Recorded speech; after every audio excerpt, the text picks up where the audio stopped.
massive fail at the very last minute. I did not see that coming. I thought I will assemble the headset that builds the least height, stack height, and I'll be fine.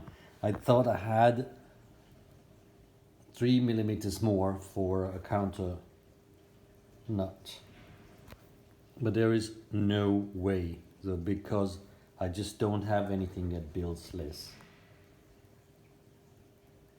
Meaning this fork unfortunately is too short. As much as I love the colorways, but then again that might be just me. Anyway, so fail, find another fork somewhere, and one that's a little bit longer, and this will be going somewhere else.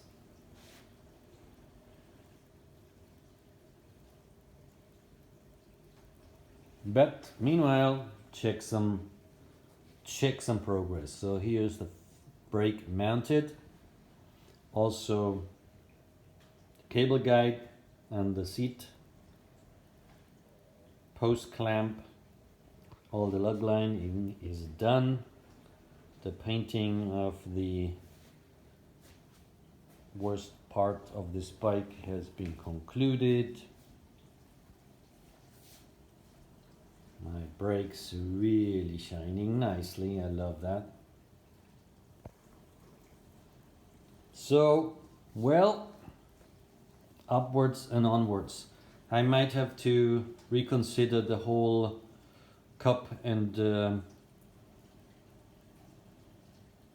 headset setup. We shall see. So now I will dismount and look for another fork.